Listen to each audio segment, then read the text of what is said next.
Ordinance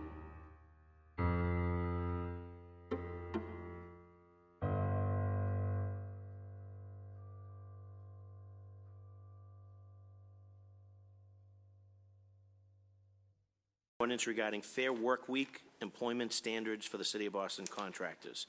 This matter was sponsored by my colleague, sitting to my left, City Council Michelle Wu, referred to Committee of Government Operations back on October the 24th of 2018.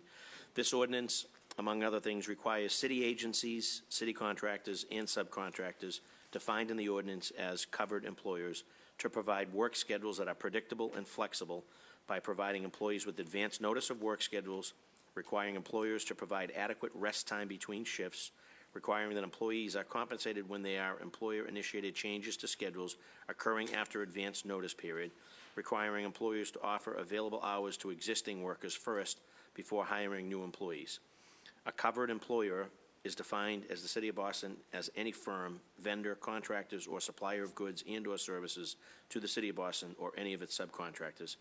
I'd like to note that this hearing is being streamlined, Boston City Council TV online. It's also being recorded and will be broadcast at a later date on Comcast Channel 8, RCN Channel 82, and Verizon 1964.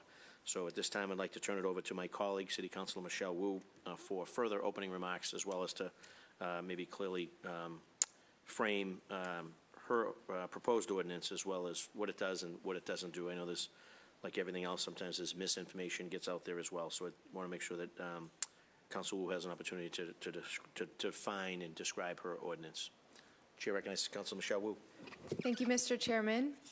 And good morning to everyone who is with us in the chamber today, and the many folks who are paying attention and watching. I know this ordinance has gotten a little bit of interest from several different communities.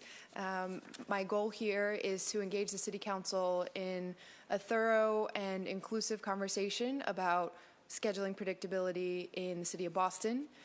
We know that the City Council and the city's authority is limited in terms of what the scope of our legislation passed here may cover, and so therefore the law that is being proposed, the ordinance that is being proposed, would add to requirements already in place through the living wage ordinance and other city level laws that define what work standards apply to city employees, as well as employees of companies that are directly contracting with the City of Boston. If anyone is interested, my office has a list of the few hundred companies that includes that are subject currently to the living wage ordinance.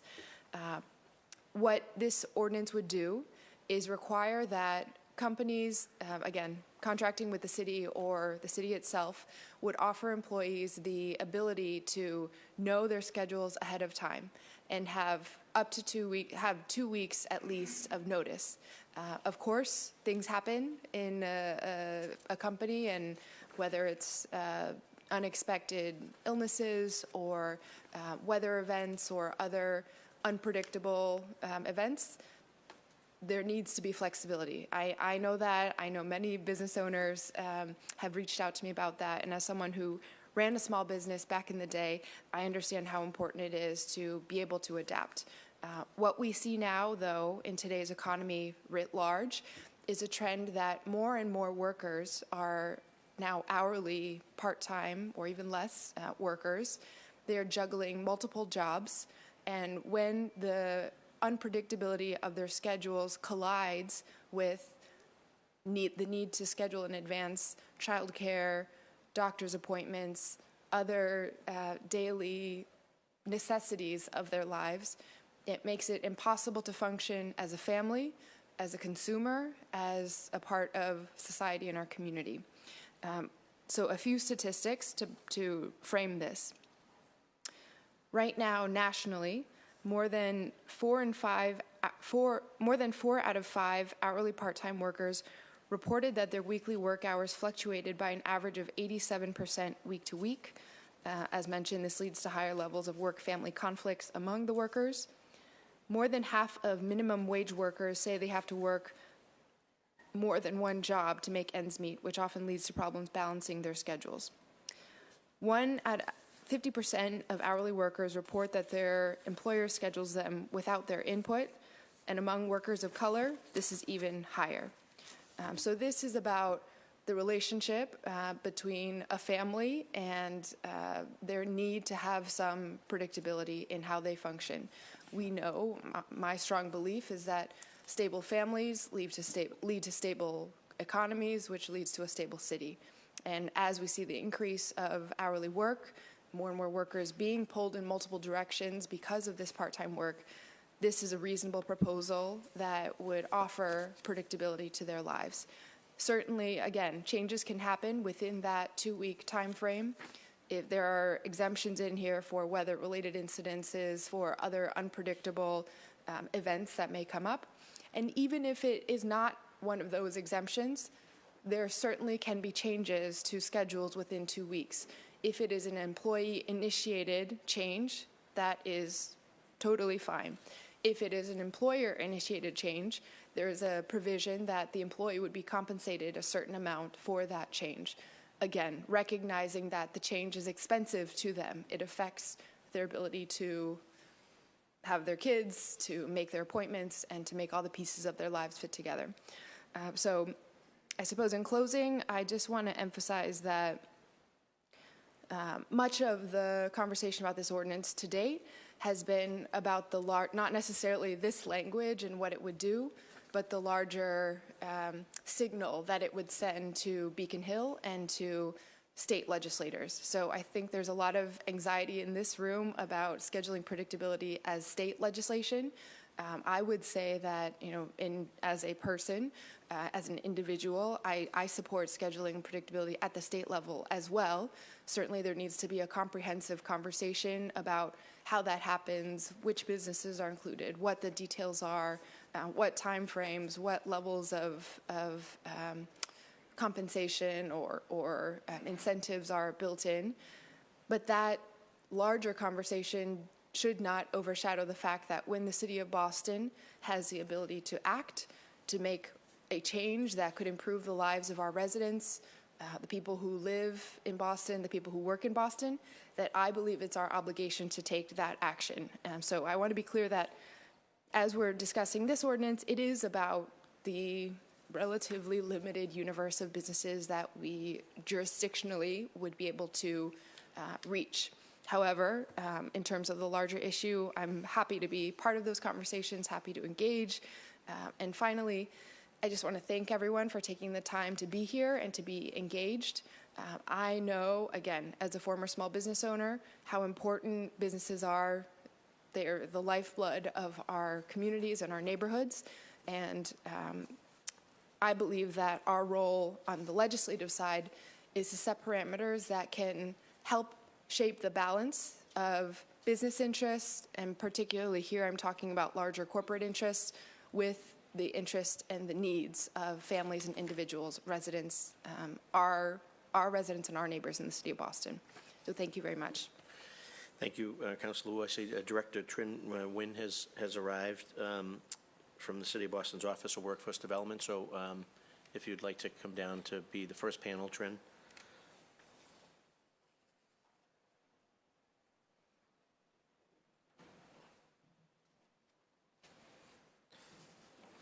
Good morning, Trin. If you could just introduce yourself for the record, and then you have the floor to give introductory remarks on this ordinance, and then we'll engage in a question and answer. Good morning, Councilor Michelle Wu and Councilor Michael Flaherty, in addition to the attendees here as well. My name is Trin Nguyen, and I have the pleasure of serving Mayor Walsh in the Mayor's Office of Workforce Development. I'm the director there for the last almost 5 years. It's hard to believe, but time does fly by.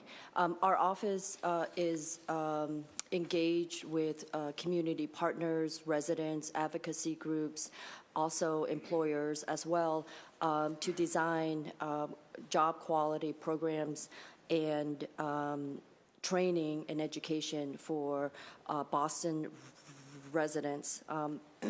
We oversee the mass hires career centers in the Boston area, which serves about 15,000 to 20,000 job seekers throughout the greater Boston, but predominantly in the Boston area.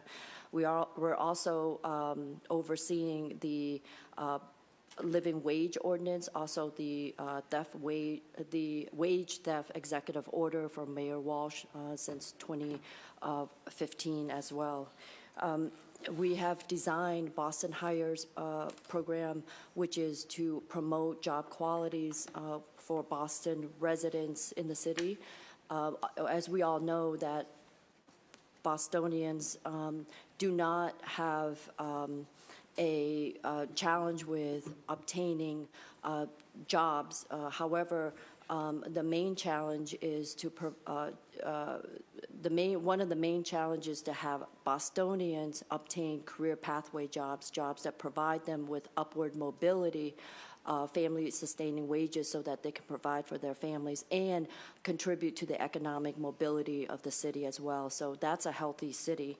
And right now for Boston Hires, we have 43 employers in Greater Boston who participates in good quality jobs. So we know that employers do want to provide career pathways to retain their employees and to also recruit and retain talent in the city of Boston. So we know that that kind of job quality narrative and push is very receptive to employers, especially the ones that we work with.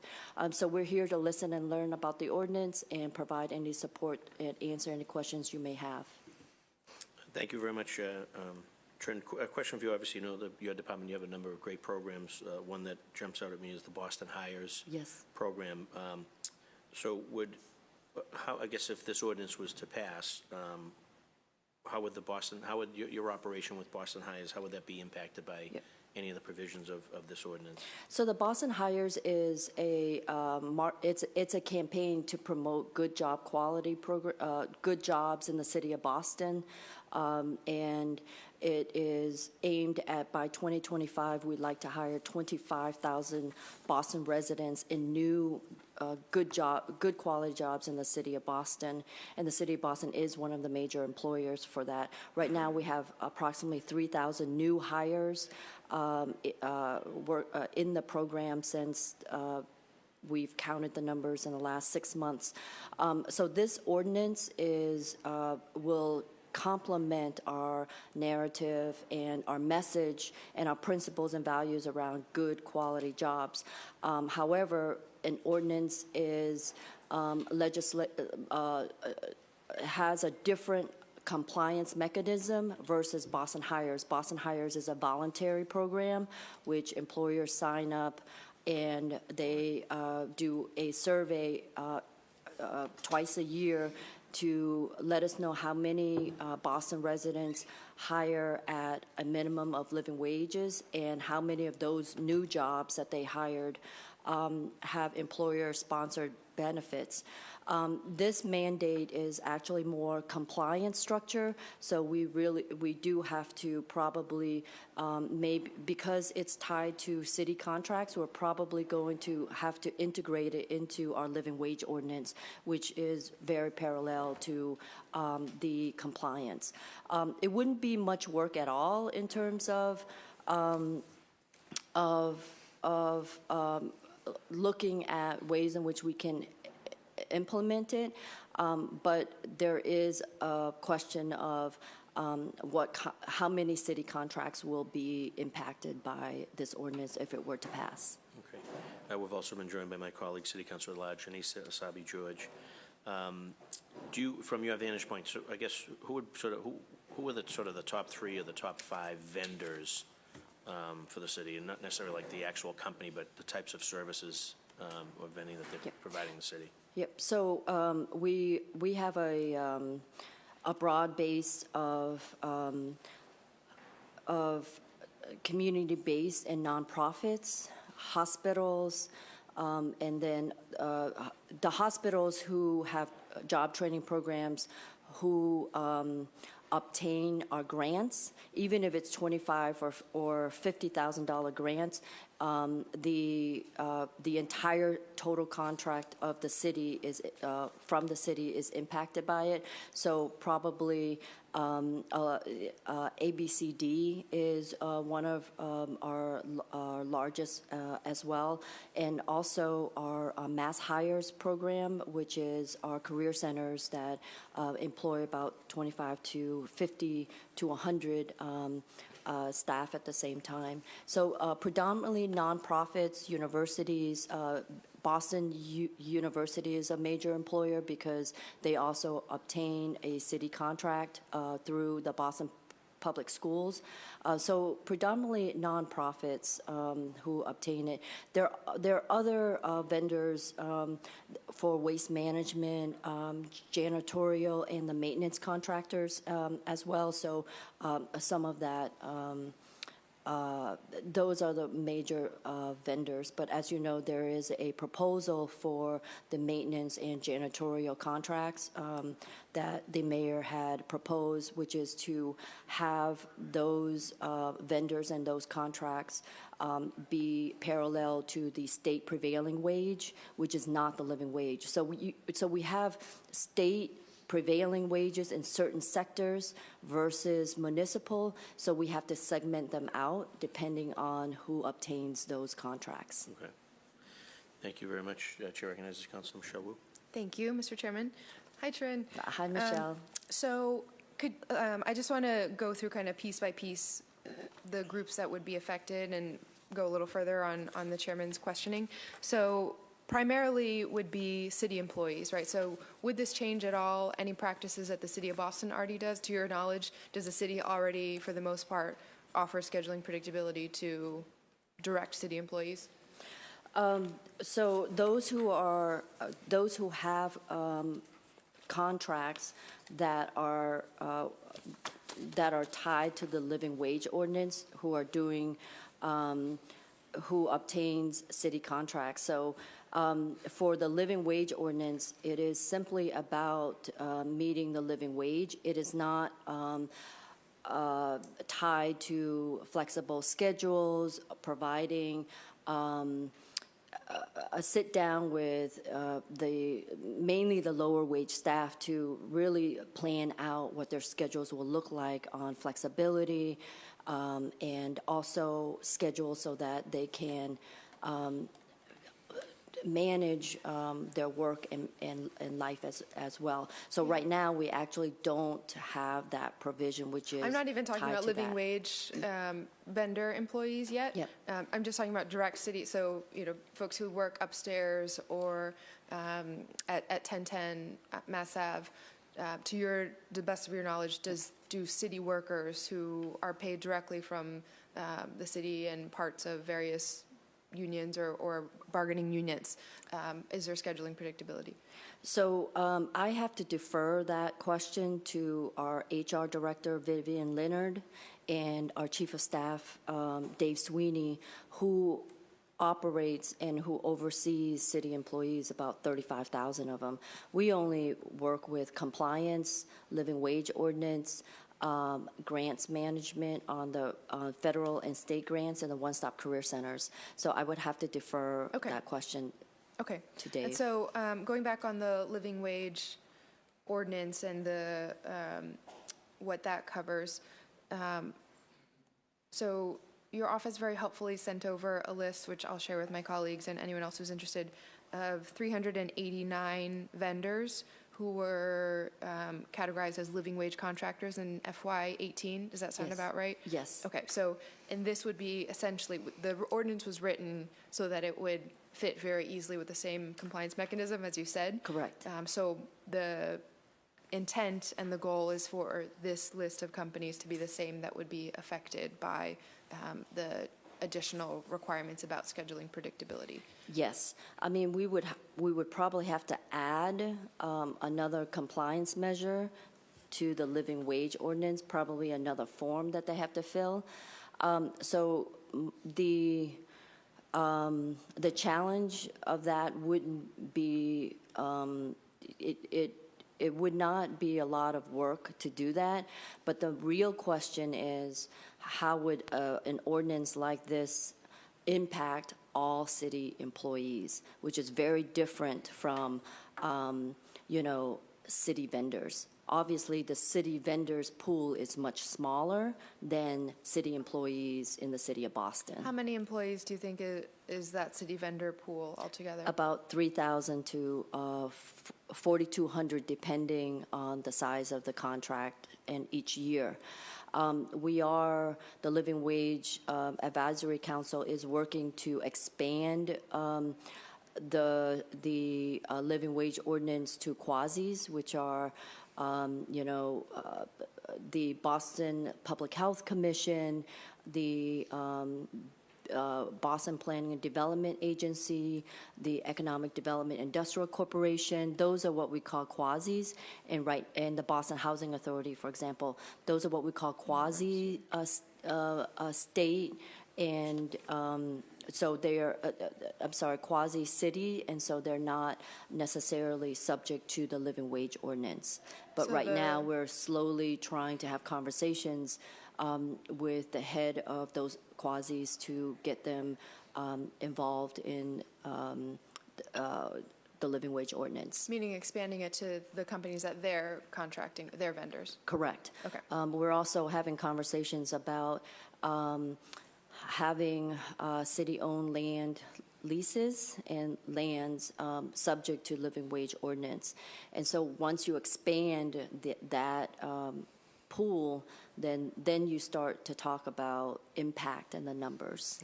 Okay. If I may just interject sure. through there. So just hypothetically, so the City of Boston has a contract with Comcast. We're currently being viewed right now on Comcast Channel 8. Yep, Comcast, as you know, is a huge company. that's right. Much bigger than 3,000 to 4,200 employees.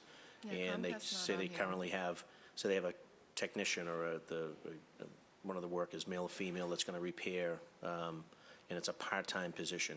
Does this impact Comcast? So Comcast is not part of the living wage ordinance compliance. And I would have to defer to the general counsel's department for the nuances of that, and the auditing department for nuances of that. Right. Or even companies like that, like just they're providing a service, or we're contracting with them, they're a bigger company, and just not sure whether or not this ordinance now applies to them. And again, if it's Correct. if they have split shifts, or if they have part-time shifts, or sure.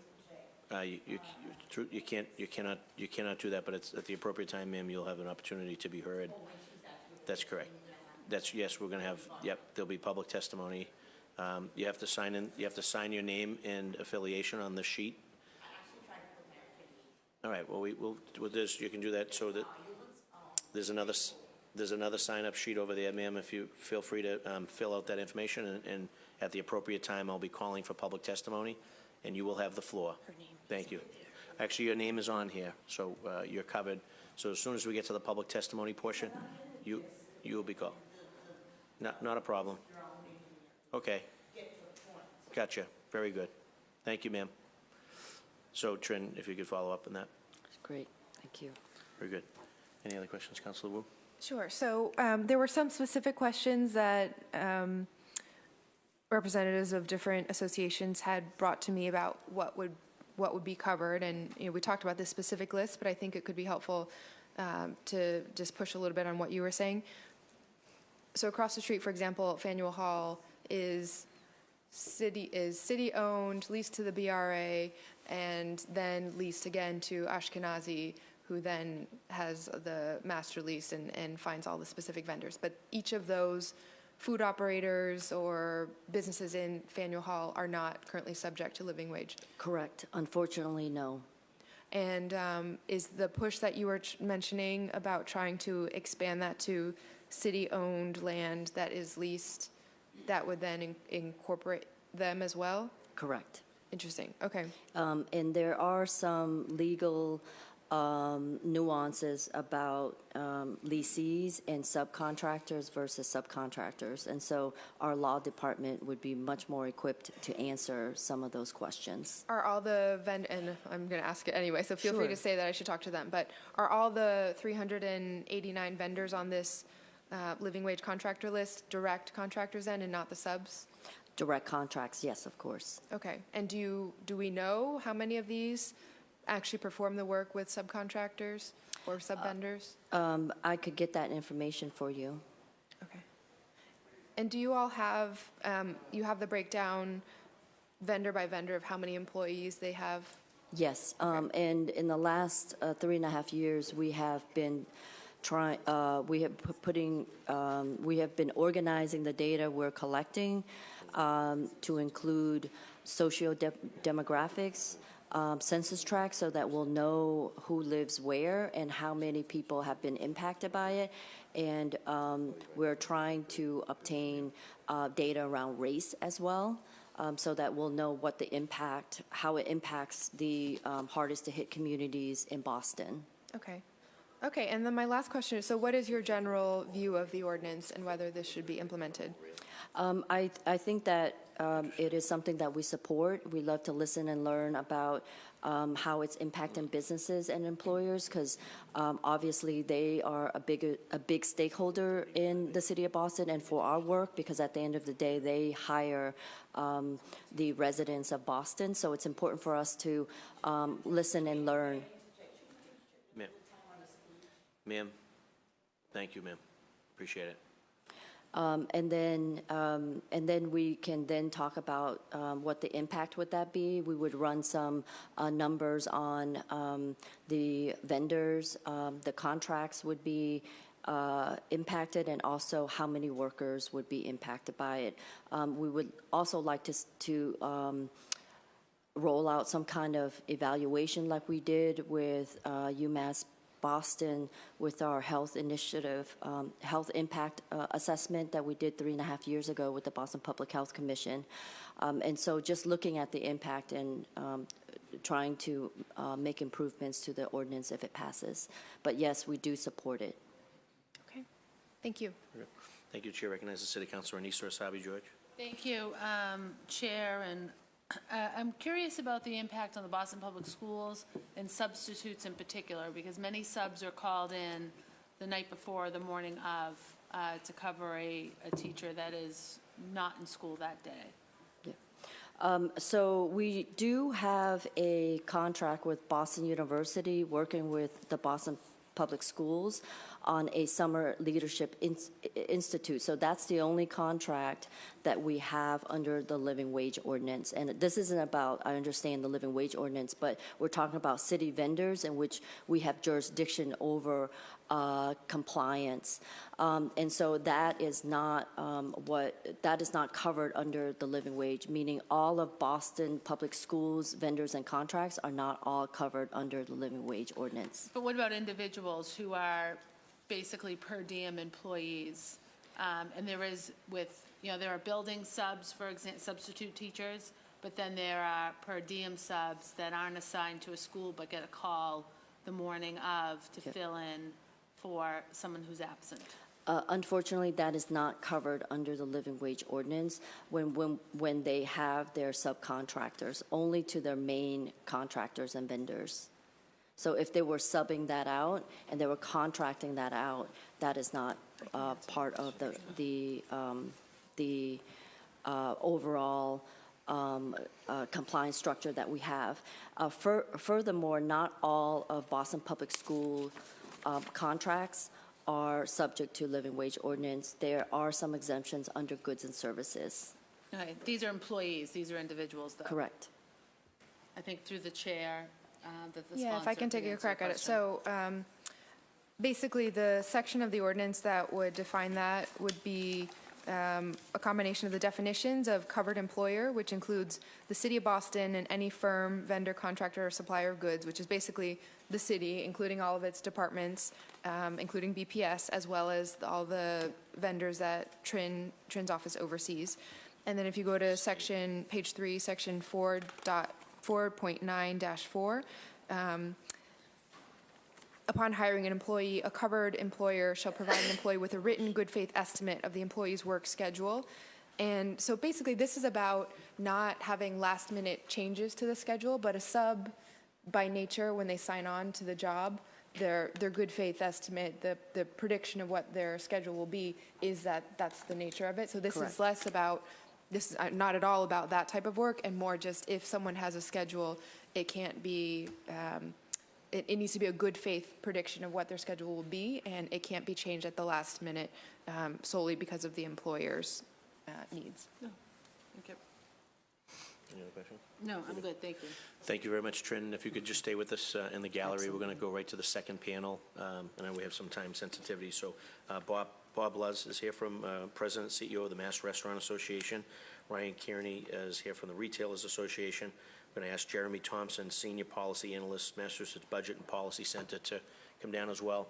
And also, I know that both Stuart Coleman and Pat McNamara here, if one of you want to participate in this panel from the Mass Staffing Association, you are welcome to come down and join panel 2. I know that I've received a number of phone calls from staffing companies. So, Bob, we're going to keep the flow going. If you could introduce yourself for the record, and you have the floor to talk about this ordinance. Sure.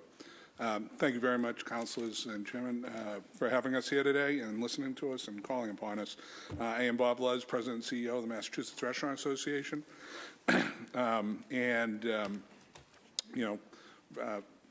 Let me start by saying, though we recognize that this is initially about contractors that do business with the city, as we just heard, there's some questions as to how far-reaching it would be in terms of Faneuil Hall. Obviously, there's a number of different operators there, retail, restaurants, food and beverage. So we have concerns, about that. We also have concerns because of the respect that Boston has. Things that happen here are often replicated throughout the state. Council Wu, as you pointed out earlier, legislatively, things tend to get looked at a lot as well. So here for a number of reasons. And, before I start, a couple stats that, a couple things that I'd like to say just in general to make sure that we frame this. In Massachusetts, the industry that is the number 2 employer of employees, of headcounts in the state, second only to healthcare, is the food and beverage industry, restaurants.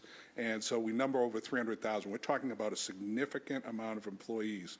1 in 3 get their first job in a restaurant. 1 in 2 in their lifetime will work in a restaurant. So this is not an insignificant issue when it comes to our workforce. And secondly, that workforce in any surveys that you see and have done, and I spent my life in human resources within the industry before coming to this position, so I've seen a host of them. I can tell you that the number one thing about that employees state about their job satisfaction is the flexibility that this career allows them, flexibility in scheduling. It is the number one thing they ask for. It is the number one thing that they look for. So while we recognize the intent of predictive scheduling legislation, we certainly believe restaurants should be exempt from any proposal. As I said, hundreds of thousands, and Boston is the epicenter of that hundreds of thousands, choose to work in the restaurant industry solely for the reason of having flexible hours. It's the career of choice for many working mothers and second income earners. The restaurant industry allows people to work non-traditional hours and minimize disruptions to other aspects of their life, be it child care or other family member care, educational demands, so on and so forth. Restaurants need to be very flexible to meet the demands of their customers, of their customer base, and especially restaurant owners as a whole should be able to determine the staffing needs and have flexibility to meet the demands of the consumer. Restaurants routinely take action without mandates to meet team member needs because this is an essential part of treating their employees with dignity and respect, which they have to do, especially in today's workforce. We are understaffed in every single operation within the state. There are probably 3 illustrations I'm going to use to just show, out of a number, to just show potentially troubling aspects part of this legislation. First, as Councilor Wu, you pointed out, restaurants can't predict weather. Many restaurants need to close, especially in today's environment where, it seems all too often because of the way we work differently today, the governor comes on as soon as snow starts and talks about employers allowing people to work from home. So it's quite often the restaurants might need to close 6-7 times a season due to snow and other conditions. Furthermore, as we all know, our customer base enjoys eating outside now. And so there's a lot of patios, and, you know, the city has been proactive in making more patios available. But those patios come with weather fluctuations that dictate whether we're allowed to open or not. You can only imagine the financial burden this legislation would have on operators who today, and people find this hard to believe, if you're a very, very efficient, well-running restaurant, 95 cents on every dollar that you bring in goes out to cover expenses. It's a very, very small bottom line. Second issue that restaurants face, and clearly cannot be predicted, is when people pass away. And you say, well, why would that be important? Because more and more in today's environment, people turn to restaurants for to have a reception or a welcoming or a remembrance after these events. And, you know, for us to have to, you know, our employees look forward to those, well, they shouldn't look forward to death, but they look forward to the opportunities to earn extra income. But if there's a burden put on the employer that says you're going to have to pay for a number of hours before they even come in to earn that extra money, due to an unforeseen event, that's just not fair. And lastly, most importantly, very often scheduling changes are employee initiated. Although this legislation slightly takes into account any changes that the employee initiates themselves, the threshold is nearly impossible, as any requested shift change needs to be provided to the employer in writing. The flexibility that I spoke of earlier of our industry provides the ability that allows employees to swap shifts with last-minute developments like family obligations, outside commitments, school schedules, tests, concerts, anything that they choose. Why should an operator be punished for an employee choosing to alter his or her own schedule? One thing to consider is that Massachusetts already has paid sick leave for all employees.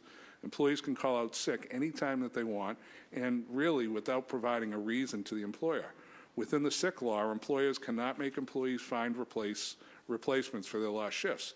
This means the replacement employee for that shift needs to be found by an employer. In the restaurant industry, you can't leave that section empty. You have to replace it. You can envision the very real scenario now of having to pay triple wages for one shift. Employee A calls out sick, an employer calls and asks employer B to come in and work, and now the employer needs to pay the regular rate of pay to employee A, the regular rate of pay plus predictability pay to employee B. That's 3 times the cost for one shift. Many employees seek additional hours from their employer. When restaurants get busy because of the season, an unscheduled event, or for any other reason, many employees welcome the ability to add extra shifts. Why would an employer be punished for giving the employee an opportunity to earn extra money on an extremely busy night? A few thoughts on the specific legislation. Massachusetts already has a regulation on the books regarding on-call. All employers must compensate any employee for on-call time if the employee is not able to effectively use the time for his or her own purposes. Regarding the right to rest between shifts, this is a solution in search of a problem.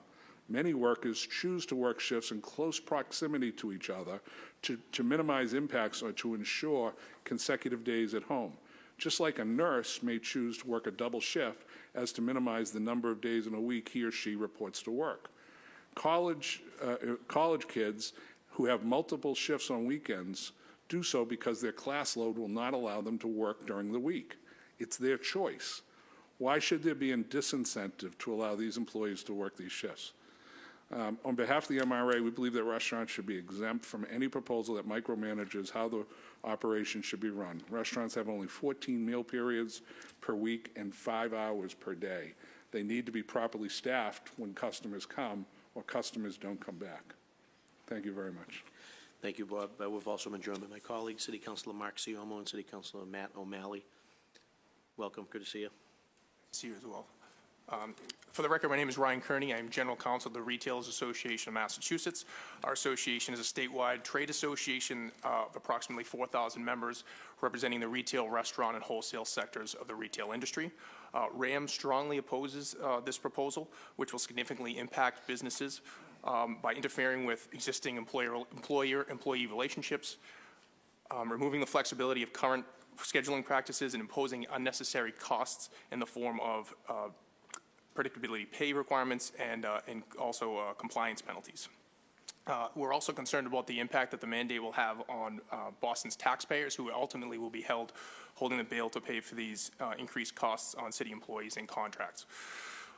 The negative impact of this ordinance, albeit limited, it's intended to be limited in scope, is far-reaching. It will not only directly impact those that are contracting with the city, but also indirectly impact those that are interested in contracting with the city and those individuals because of the way that the covered employee definition is written, but those businesses that want to contract with individuals that are contracting with the city. And in particular, for those with limited resources, including small businesses, it's going to create a competitive disadvantage when those individuals try to compete for those contracts, and in some cases is going to completely deter them from doing so. Furthermore, as discussed previously, and some of the answer had come from a previous testimony, the ordinance leaves unanswered questions as to the actual scope of this ordinance. We have questions as to what contractual relationships will trigger the requirements. The example was used of a business that may be under the layman's terms of a vendor working over at either at City Hall or at Faneuil Hall may be triggered by this. So until those clarifications are made to the ordinance, it's unclear as to the true impact of what this would be on our membership and to the business community in general. We're also very concerned about what this would mean for the future, as we can easily foresee expansion beyond not only the contractors in the city of Boston, but to a statewide approach as well. My role is typically at a statewide level because of our membership, and we have continuously seen, whether it's at the ballot or presented up at the legislature, or as indicated by proponents of this statewide proposal, it's going to be proposed again before the legislature. If something of this onerous is put in place here in the city of Boston, the concern is that it would then be replicated. And one of the key concerns that we have are the multiple penalty provisions that are included in here beyond the predictability pay. Those penalty provisions, to my knowledge, do not exist in any other jurisdiction that have adopted a scheduling ordinance. So again, the concern there is that if you have the penalties here in the city of Boston, and then we start to talk about this, have this conversation at a statewide level, are those penalties also going to be adopted? Because again, the proposals to date have not had those penalties in there, and we were rather surprised to see them in this piece. And then, I've put in my testimony, which you can read. I don't want to belabor the point, but obviously the flexible scheduling for retailers is essential. The fluctuations in sales, fluctuations in weather are going to dictate what the employees can and cannot do. And typically, from our conversations with our members, the scheduling practice is to work with the employees, work with people that they trust and want to have high morale and work for them. Come in and have something that they're comfortable with, and to interfere with that is clearly one of the major concerns for our membership. Again, each company is unique and each employee is unique in their needs. There was a discussion about who this is intended to help.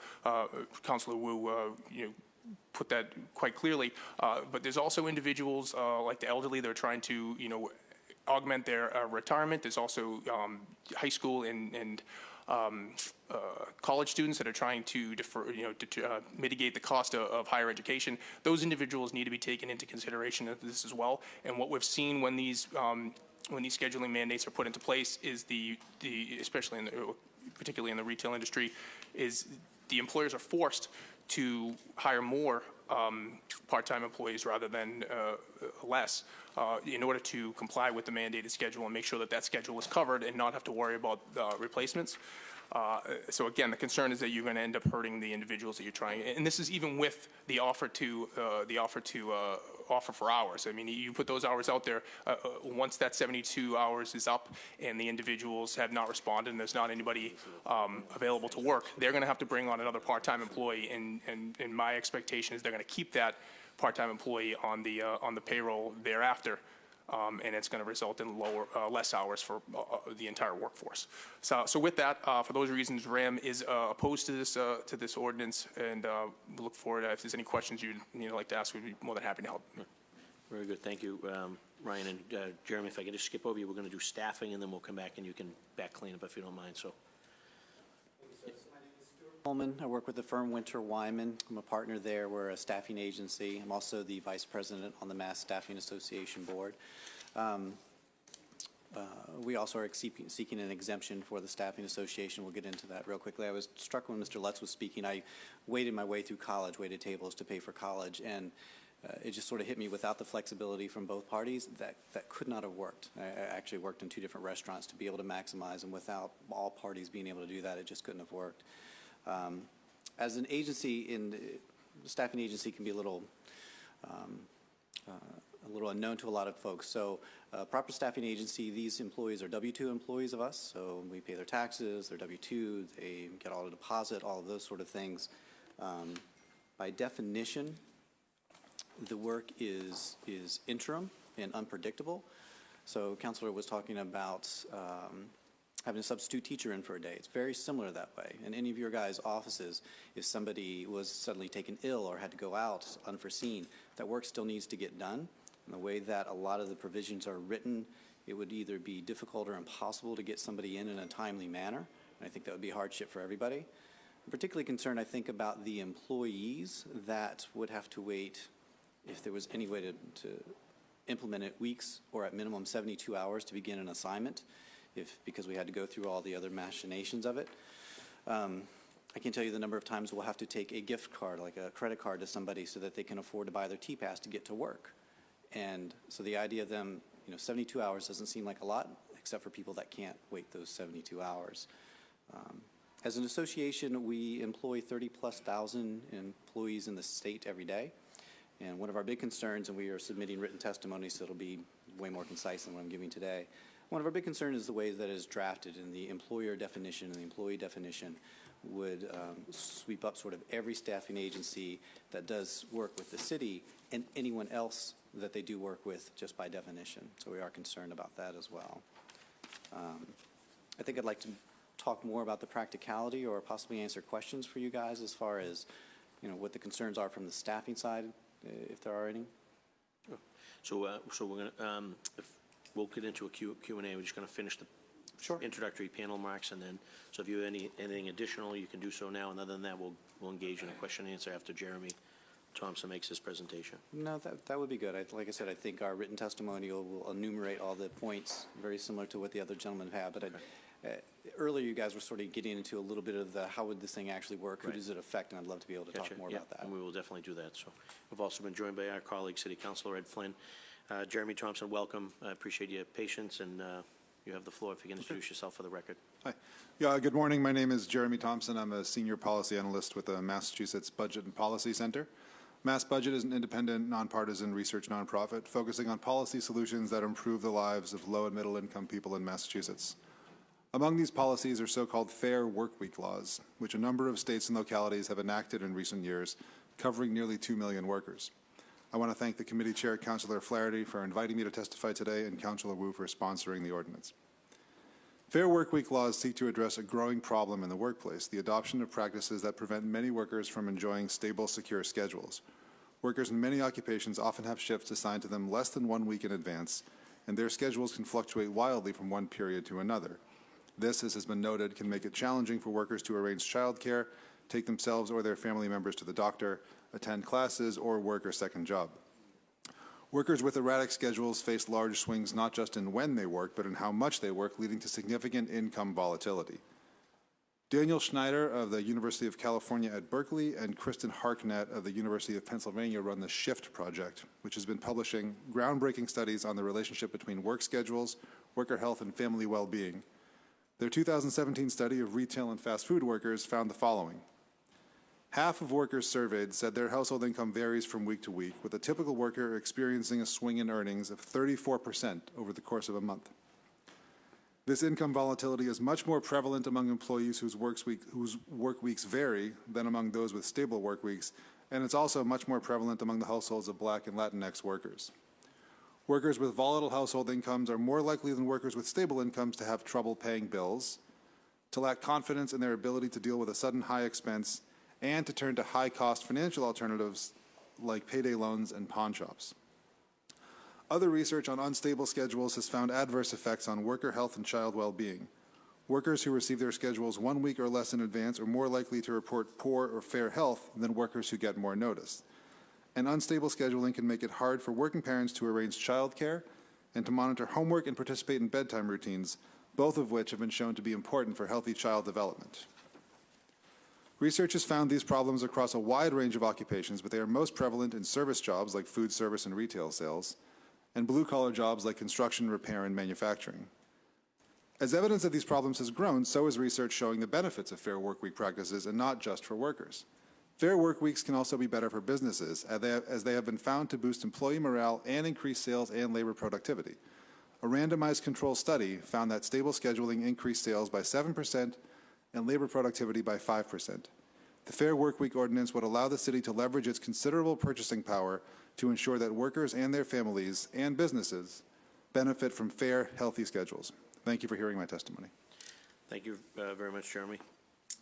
So we're going to, I guess, right to Stuart, I guess. So what would the impact be, I guess, for the staffing association, for your companies? And then also, if this were to pass, there's a 120-day compliance period. Would you be able to be compliant within 120 days?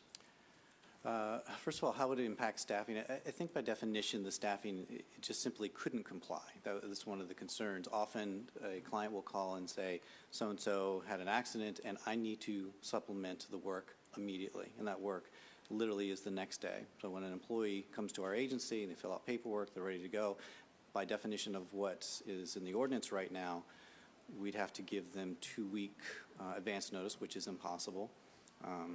The other side of it is if a company, a city agency needs additional work, they're supposed to post internally within 72 hours to see if there's other people that could do that work. I think most agencies know what their work capacity is. Most companies and agencies don't have excess capacity. You know immediately if you need somebody. 72 hours is going to be a hardship for everyone, especially the person that could potentially go in and help out and be possibly the next star with that company. I just don't think it is, from a practical matter, because of why employees come to us, whether it's they're seeking their flexibility in a schedule or they simply need to get to work right away. The way that it is written, it would be an impossibility for the staffing world to be able to comply with these. What's interesting and I'm struck by is the fact that we agree with the tenants and the continuity of work. Absolutely. We want happy employees. We want a happy contractor working for our client. They're doing good work. The client wants to work with us. They're out there for a long time. Everyone wins. Poor scheduling, last-minute changes, those are tough, and that doesn't work for folks. And so we agree with that in practicality. However, or we agree with that in theory. In practicality, it just, like I said, if somebody comes to our agency on a Wednesday and we have an opportunity that comes in Thursday, they could literally start on Friday and then continue into the next week. The way it's written now, that would not be able to happen. And earlier in the hearing, Councilor Asabi George had posed a question around substitute teachers. Right. And my colleague, Councilor Wu, had responded more or less saying that sort of that on-call, sort of that substitute basis would probably exempt them from this. So I don't want to speak for my colleague, but maybe staffing, emergency staffing, that type of work you do, maybe that should be exempt from the ordinance, or maybe it is exempt based on the definition. So. Right. Again, that's what we'd be asking for, is that exemption simply by nature of the business. Again, we want there to be good long-term projects and people to work, gain exposure with others, but that can't happen the way that it is currently constituted. Okay. Chair recognizes Councilor Wu, and we'll go through the colleagues as in order of their arrival. Thank you. Yeah, so just to follow up on that a little bit and to understand the business model in order to know whether it would be covered or not, and it sounds like it maybe would be almost parallel to the substitute teacher situation and therefore not caught up by this. So when you hire a new person, you said they're W-2 employees. What is do they get any estimate, or is there any sense that there will be enough work for them to work a certain number of hours? Are they given any sense of what's the minimum per week that they think about, or is it really just signing up to be on a list to get a call anytime? Yeah, there's probably two types of agencies or two types of work within an agency. There's sort of bench employees where they will hire an employee and deploy them to different opportunities on any given day, which is really interesting. That's not the model that we work, but you could sign up with a company and they'll say, all right, I don't know where you're going to work tomorrow, but you're going to be working somewhere, which is very interesting. And people that like that type of work, they enjoy the variety of it. They can do that. I think many agencies will bring people in, satisfy the I-9 requirements, do paperwork, and then we talk with our contractors to say, we have an opportunity and it looks like this. Is this something that you would be interested in? It's probably 50-50 as to whether they say, yeah, I would, and they can get started right the next day, called a working interview, or they actually go through the interview process. A lot of the positions do have the working interview, make sure that they're a good fit for the organization, and they get going. When an assignment is written for a contractor, we do provide them as much as we can, so as much good faith. The temporary worker right to know law states, where are you working, who is the company, who is your manager, what's the address, and what in general are the work hours and the estimated duration of the assignment. So we provide all of that at the beginning, and during that negotiation, I guess, on being able to get the temp worker right to know actually work for folks, was the understanding that, yeah, on the 4th of July, they're going to let folks the day before bang out early because they want them to have a good long weekend. That could have been seen as a material change, and therefore paperwork and reach out and response was all required. Luckily, the legislature agreed. No, that makes sense in the normal life. So to answer the question, I think we try to provide as much as we can, but often it's, I don't know, and I'm going to call you, and if you can go tomorrow, then that would be great. But are you ever engaging with employees in a way that there's a pool of folks on your list and you need someone, and therefore you are asking, basically demanding that someone take this position now, or do they always have the opportunity to say, yes, that sounds like a great fit, I would love to do that starting tomorrow? It's the latter. We can't demand people go to work anywhere. So my read is that is not covered at all, because employee, basically it says that even if it was the bench the ladder where there is Right. some sense of predictable schedule, which I think was more likely to be covered by this. If an opportunity came up and you reached out to someone on your list, an employee said, would you be interested? As long as they give written confirmation that they're interested, an email, if it needs to be more formalized according to your procedures, a form or whatever, as the provision says, if there's written notice, it does not fall under the need for that compensation. Then those will be easy, but what about the agencies that do run a bench style, where they have a pool of employees? The city has a temporary pool of employees that they can deploy to any department at any time based on what the need is. How is that? How are those folks treated? Again, if the employee agrees to wants to do the work and gives written consent to taking on those extra hours, it's not covered by that provision of the compensation. The only exception, which Bob's testimony kind of got at a little bit, is the right to rest provision, where, and again, it's, I think, less likely for city work that someone would be working two back-to-back opening and closing and opening shifts, but an employee may decline without penalty work hours that are scheduled or otherwise occur less than 11 hours after the end of a previous day's shift. So that would be the only situation where someone would be asked to, would be more likely to fall under the ordinance in a staffing situation. Right. I think the devil is always in the details, and we are concerned about the definition of employer and employee and the predictability pay. And I think if it's understood that by nature of the business itself that we cannot predict what assignments are going to come in, what opportunities are coming in, if that's understood, then we can be granted an exemption for the staffing firms. That's what we'd be asking for. The business model that you describe is effectively not covered by the ordinance. I think it's important to, from my perspective, it would be important to retain the provision that employees have the ability or need to accept the position, and it sounds like you're already doing that. I would agree with that. Yeah.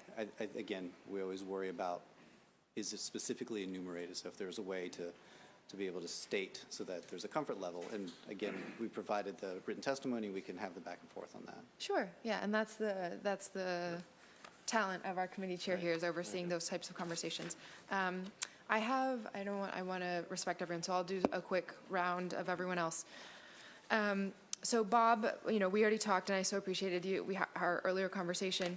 Again, I just want to reiterate publicly that I think most of your concerns are, again, not about this specific language, but about the larger impact, and the specifically enumerated concerns about whether, for example, are exempted in the language that anytime the covered employer's operations can't begin or continue due to threats to the employees or the employer's property, due to the failure of a public utility or the shutdown of public transportation, due to a fire, flood, or other natural disaster, due to a state of emergency declared by the federal government, state government, or the city government, or due to severe weather conditions, that this doesn't apply. So that covers a lot of what you were, I think, hinting at. Certainly, I understand that there would be specific changes required for restaurants that would come under this ordinance, but right now, the living wage ordinance does not cover, I think, most of your membership. And I would push back a little bit on the assertion that we shouldn't do anything now because we're worried about potential expansion of other laws that would affect this. If this were to pass, and if the expansion of the living wage ordinance would be considered after that, then this would necessarily be part of the consideration of whether that should pass, is how I would approach the conversation.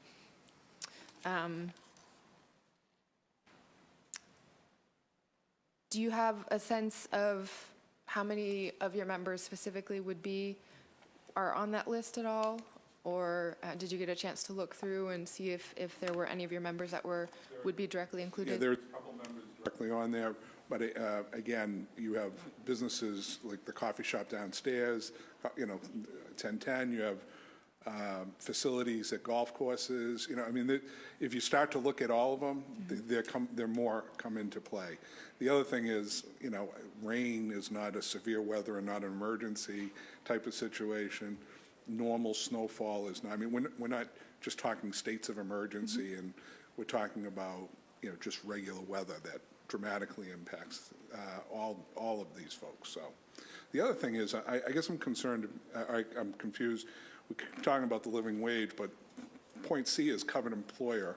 The City of Boston, any firm, vendor, contractor, or supplier of goods and services to the City of Boston and any of its subcontractors. That's a covered employer. It's not just the living wage under the living wage ordinance, is it? That's meant to mirror the language of the living wage ordinance. Okay. And the enforcement, it was written specifically, and happy to talk about any clarifications of intent and language, but it was written to be enforced and monitored through the existing infrastructure so that the city wouldn't be adding more commissions or groups. And as the director stated earlier, that it would be a relatively easy lift to add this enforcement to her docket. And then finally, Jeremy, if I could, you talked a little bit about the economic impacts that you've seen in other places, particularly from the SHIFT project. Could you just go into a little bit of detail about why stable worker stability has led to increased sales and productivity?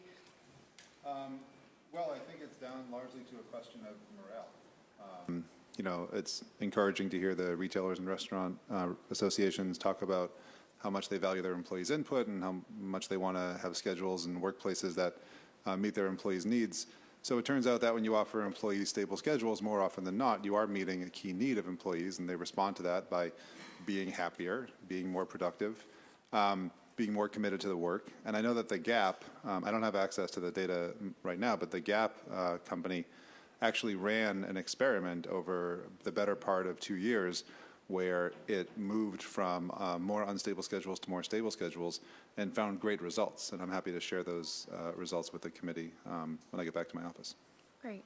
And do you have a sense, just looking at what other jurisdictions and what other states have done, about the types of businesses that tend to be covered? Is it those of a certain size? Is it certain industries? Are there other clarifications to specifically call out or exempt the kind of on-call type of businesses or employees? I'm not again, I don't have kind of memorized the specific exemptions. There are some carve-outs in other jurisdictions. I mean, it should be noted that the restaurant and retail economies of San Francisco and Seattle, which are two of the cities that have implemented this so far, I think can be said to be booming along with the rest of those cities' economies in recent years. So the sky certainly hasn't fallen since they implemented their Fair Workweek ordinances. As to questions of employer size, I mean, one thing that has helped with implementation has been the use of so-called workforce management software. So one thing you find is that a lot of companies use software to do kind of just-in-time scheduling, right? You kind of turn your employees into another widget on the supply chain by making them an input into a software program. So these same companies, including one that was at a conference I was at recently, are quite able and quite eager to program legal requirements into their scheduling software so that as you're scheduling employees, among the parameters are whatever the local or state laws require. So employers that now use these workforce management tools to kind of force unstable schedules on their employees can just as easily use the same tools to comply with the law and allow their employees to get more stable schedules. It does happen that slightly larger employers tend to be better resourced and have access to that software, but more and more, especially through apps, there are companies that are trying to broaden the availability of that software and the accessibility of that software to employers of all shapes and sizes. Thank you. Thank you. We've also been joined by our colleague, City Councilor Kim Janey and City Councilor Lydia Edwards. Councilor Asabi George does not have any questions of this panel, so we're going to go to City Councilor Mark Siomo. No questions at this time. Councilor Matt O'Malley is out. Councilor Flynn, any questions of this panel? Yeah, thank you, Councilor Flaherty and Councilor Wu and Councilor Asabi George for your leadership on this issue. I have one comment / question. I know this hearing is to help our workers, making sure that they know when their schedule is out and giving them an opportunity to spend time with their family. But a lot of our low-wage workers, minimum wage workers, are working a second job. So it's very difficult logistically for them to get to their second job when they don't have a established schedule. So I would be concerned about, making sure that we give our workers as much notice as we can. Many of them are immigrants.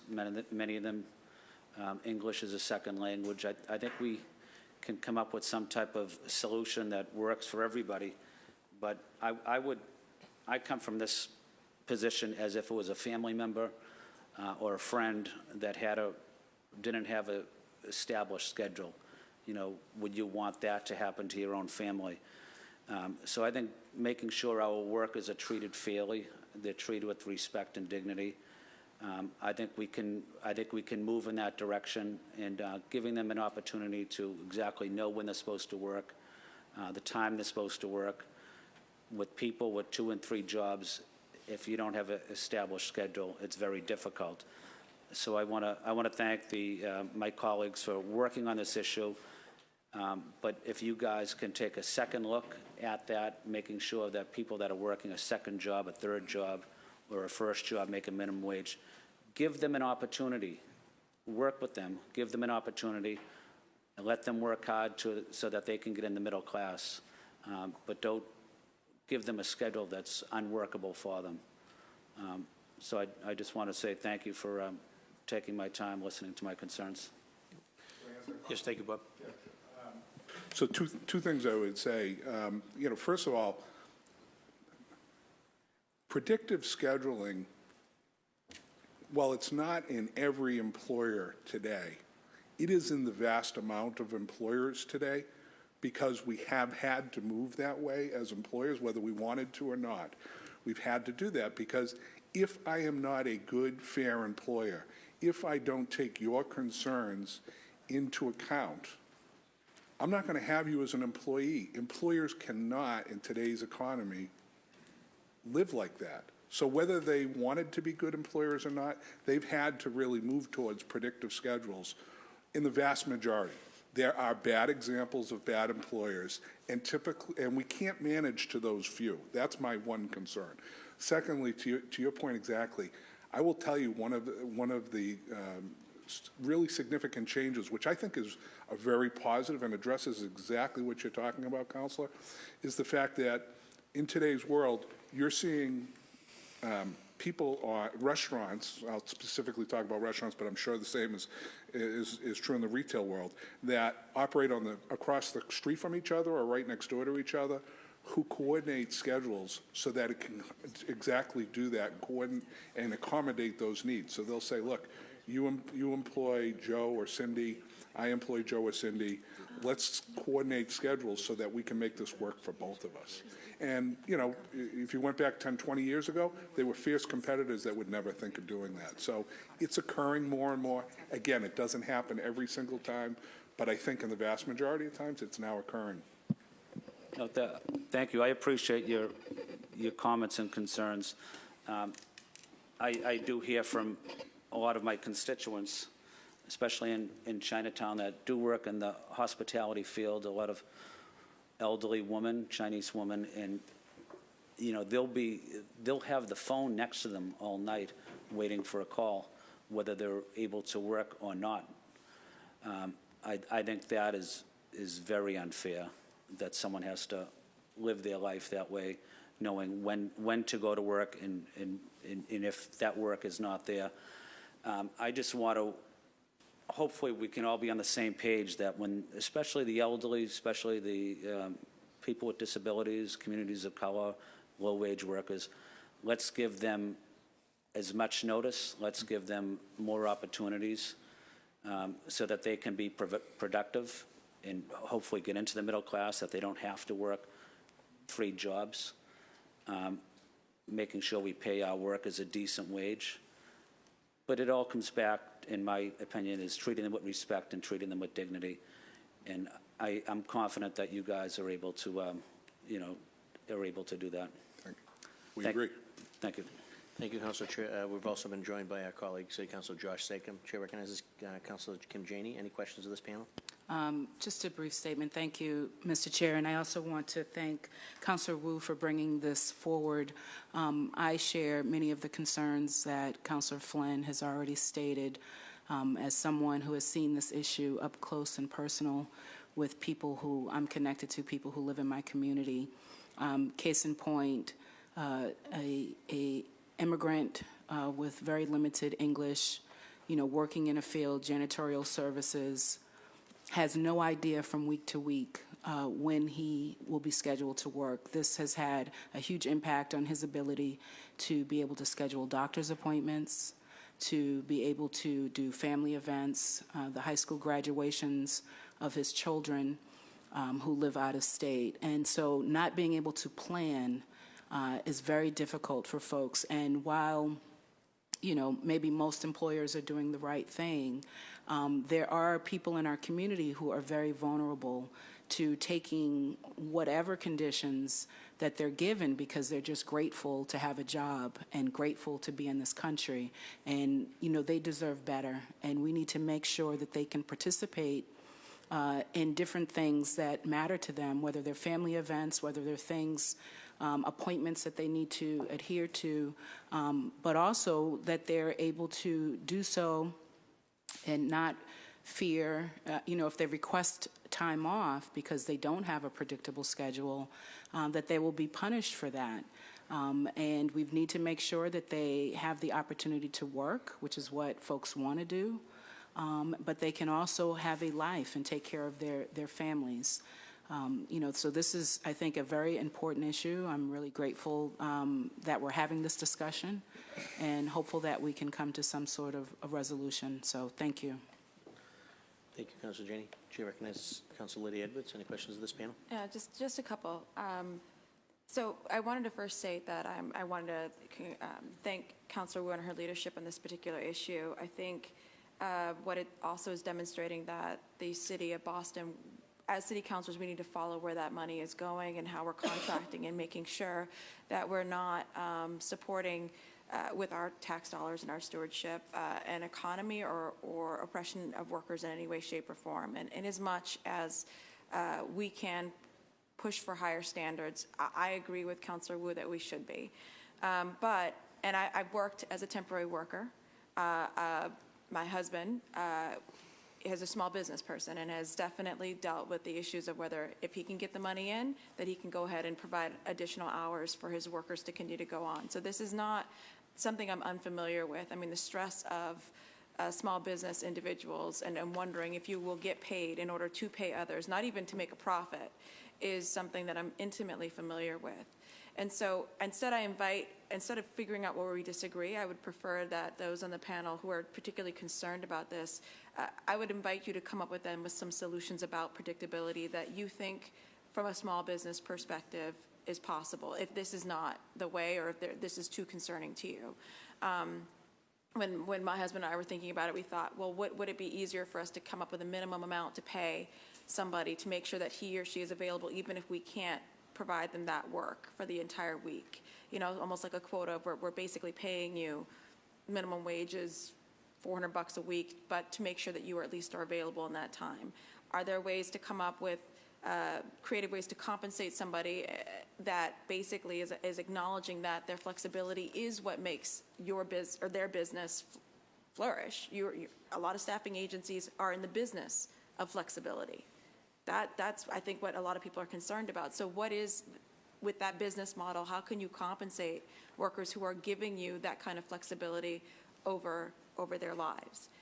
That's what I would love to hear more from, and I apologize if you already testified to that because I was late. But that kind of creative thinking and how you can still compensate, because I believe you should be compensating someone for that kind of flexibility and being able to answer in the middle of the night or deal with shift in their compensation. And this comes up with ways to compensate for that, though most people would call it punitive.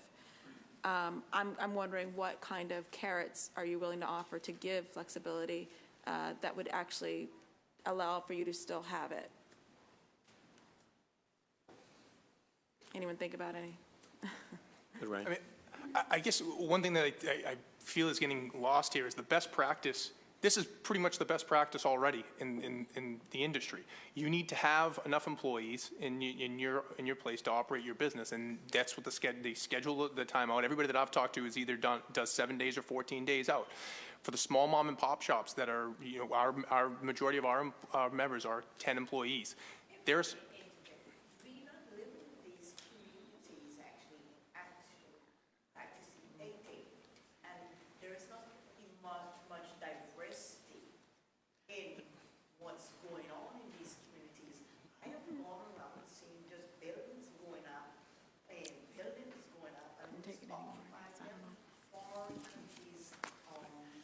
Thank you, ma'am.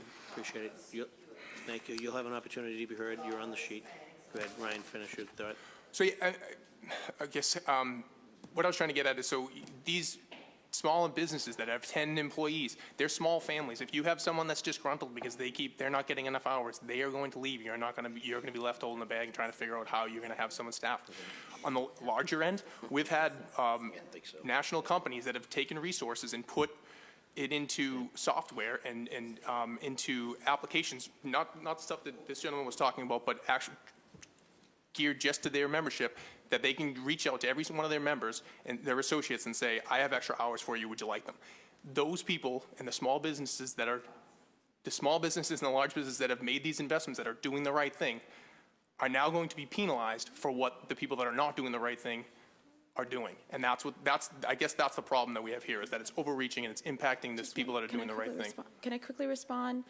Again, I'm going to challenge you to be more creative than that, and then to say that we're at the peak of creativity or at the peak of good standards with how things are going on. I would have thought when you were responding that you were going to say, well, sure, yeah, we can come up with ways to compensate.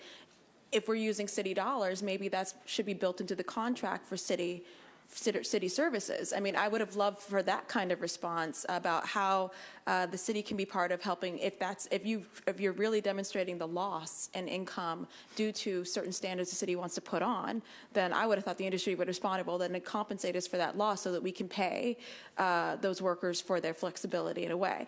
I would like for you to come back with those kinds of numbers and that kind of creativity. Understood. Instead of assuming that we're punishing. I think we're trying to raise the standards, and the question is, how are you going to come with us to get there with the city money? I apologize. In my previous testimony, most of my comments were regarding scheduling in general, not necessarily this particular piece. We can certainly go back and talk to our membership, but I guess what I'm saying is we have members that have already gone out and done creative things and innovative things to make sure that their associates are, at the end of the day, can make their pay their bills and can have a scheduling, and that exists in the industry. I mean, I guess I'll use the example. One of the key issues on this on scheduling has been on call. And the New York Attorney General's office called in a number of retailers and said, why are you guys using on-call scheduling? And basically wanted to kind of do something like this. All of those retailers that were doing that decided, okay, this isn't, maybe we shouldn't be using this. And they use it. The industry responds to the needs of their employees, especially if they're responsible and they're good employers. And the industry especially responds to their larger contractors as well, and I think that's what we're trying to do right now, is to have that response from the industry to our purse and to our economic power. And I think, again, this is an invitation to come up with something. This is not, I don't think that we really need to be arguing about what we're going to disagree with. I mean, I don't think we fundamentally disagree on paying a worker for their wages and compensating them for their time. I think I'm asking you, in ways in which you feel that you're going to be hurt or punished by this, how the city might be able to compensate for that in this contract or in raising these standards. And I think that may not happen right now, but I would encourage that creativity.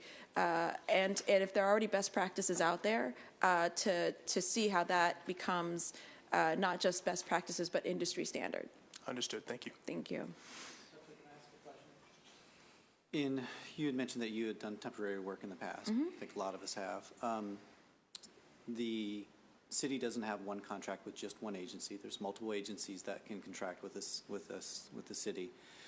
And you personally could be represented by 2 or 3 different agencies at any one time. So, and I know we're not going to solve a problem here today, but in your idea of, could there be some kind of stipend that would allow people to do that? If you're represented with 2 different agencies, how's the city going to be able to pay 3 different agencies to have one person work, and yet 2 other agencies compensate folks that didn't get that job? It just doesn't seem like a possibility, or if it is, how much money is going to pay people not to work? No, I think that this is the dialogue that I want to have. This is, to me, the dialogue that we need to be having today and continuing is, so I think there might be a way to compensate versus punish, which is what I think some people consider this to be. So how that compensation works and the current way the system is allocating work is something that you guys need to help us understand, if that's possible, and how to make that compensation or not. Is the predictability going to be have to further than the 2 weeks? I mean, how does this work so that we are not, in your mind, punishing, but we're in my mind, compensating for the fact that you might be less flexible in how you have to operate your businesses? I think, you're right. I don't have the answer right now. I didn't expect to, right.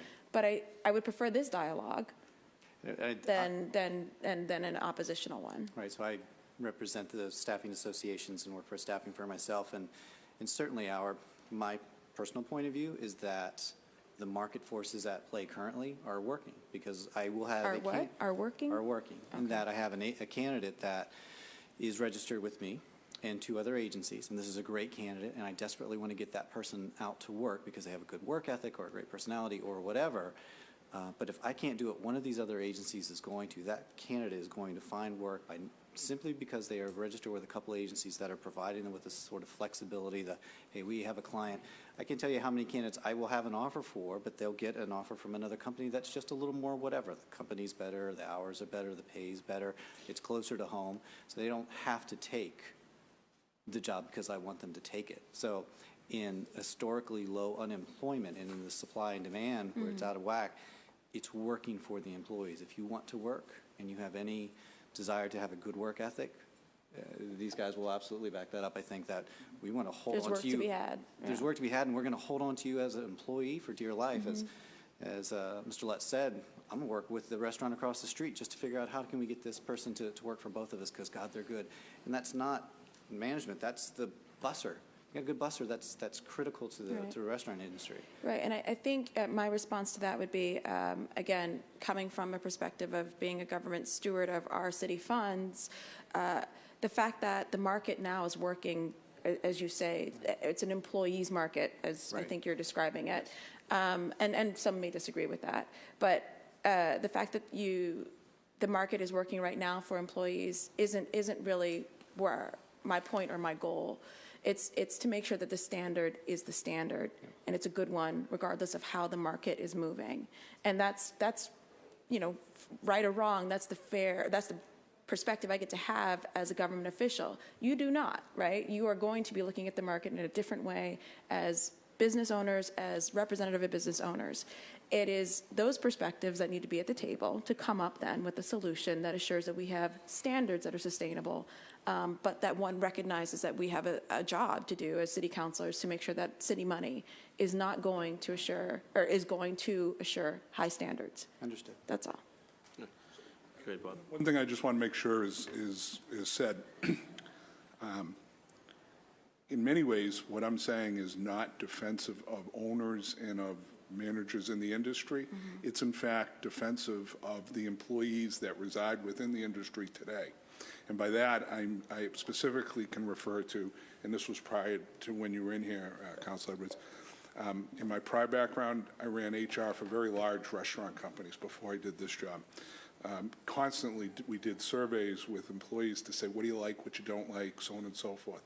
In my last role, we had 35,000 employees, pretty statistically valid number. And we had 2/3 of them respond to an online survey, very statistically valid. The number one aspect that they said about what I love about my job was my scheduling flexibility. And predictive schedules is not something that's being raised by the vast majority of employees in retail or restaurants or staffing. It's by a minority that work for people they probably shouldn't be working for, and that's unfortunate. That is unfortunate. And it's being asked for by people outside of our industry, and that's what you'll hear servers say and bartenders say in our industry. They love the way that they can schedule, and one of the potential outcomes of scheduling predictability that is possible is that if I, at the last minute, get the opportunity to go to a concert tonight, and Ryan will cover the shift for me, I have to now pay Ryan an extra amount of money. I will not be able to do that on an ongoing basis. I'm going to say, I can't let you change your schedules like that, because that could potentially cost me money. They love this aspect. So it's not just me being defensive of the business side of it. I'm, in fact, defensive of it for the employee side of it. And really, that's extremely important to me and the owners that make up our industries. And it shouldn't be confused. And I understand why it could be confused, but it's clearly not. Any other questions? Chair recognizes City Councilor Josh Sacom. Thank you, Mr. Chairman. I want to thank our good colleague, Councilor Wu, for bringing this forward. I was proud to join her and many of our colleagues in co-sponsoring this when it was introduced. I think, to Councilor Edwards' point, it is really important that the City of Boston lead by example, putting our money where our mouth is to ensure that people have high standards, and that I certainly don't think this is an intent to punish anyone. And I respect, talking about flexibility. Certainly, I think with temporary staffing agencies, I mean, they're always, and one of the reasons we have these hearings, I think, is to sort through some of these issues. But, I can say, and it's been a while, but from my own days in the restaurant industry, on-call was not fun. And I was someone in my early 20s who didn't have a lot of other responsibilities, like children, like another job. So it is something that was, I think is not something I generally am supportive of.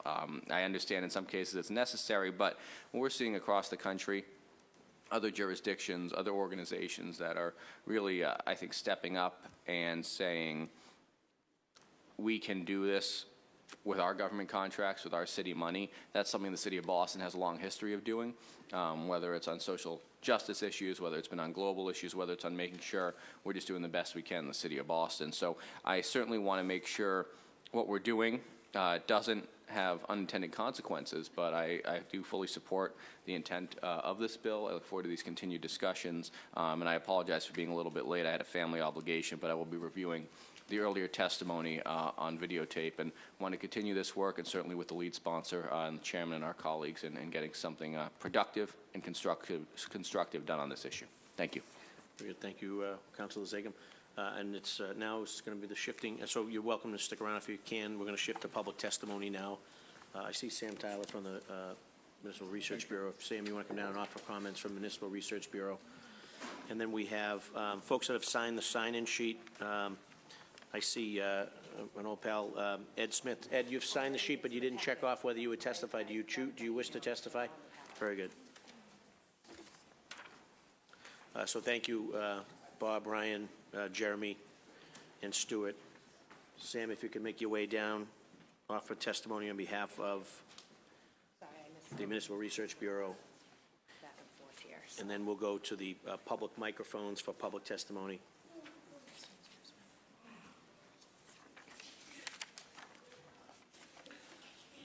Good morning, Sam. Welcome. And please state your name and affiliation for the record.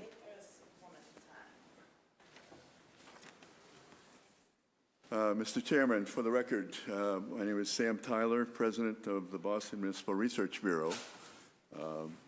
And I was here yesterday testifying, so I haven't had a whole lot of time to look at this, but I was involved with the living wage effort here in Boston from the very beginning.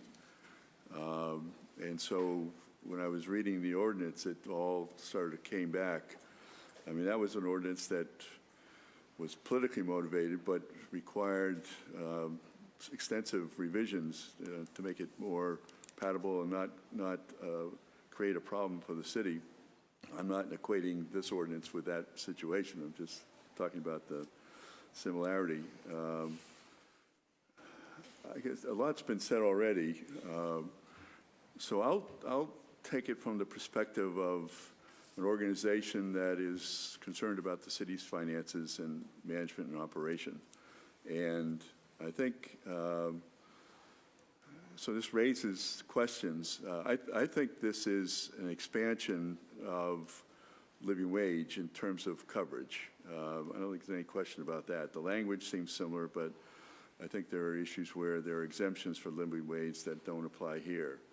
So, you know, City of Boston itself, you know, the vendors, subcontractors, those who provide supplies, and their employees that are involved with this contract with the city or the work with the city, but with much less exemptions than living wage, and so it's a broader coverage, and it's more complicated in the sense that you do have the penalty provisions that have to be factored in that make it more complicated.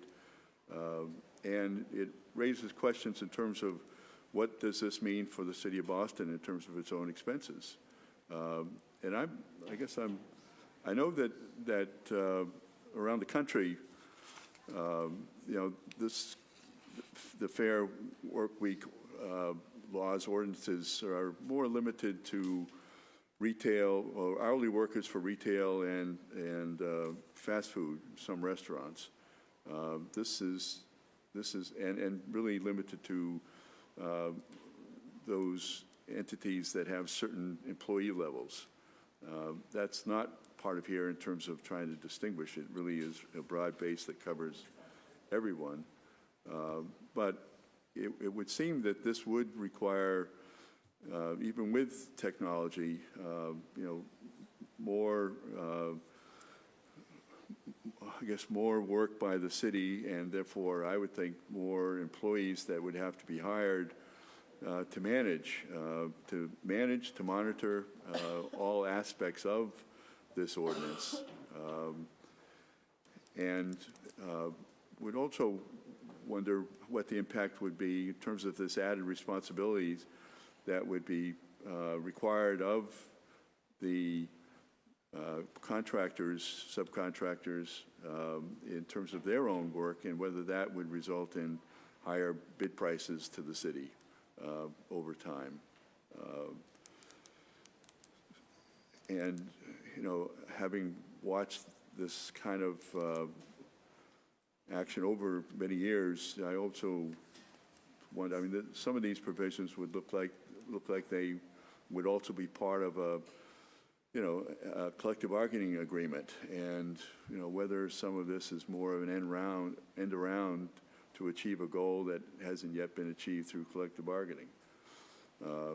So I think there's been a number of issues raised that require more time. I mean, for example,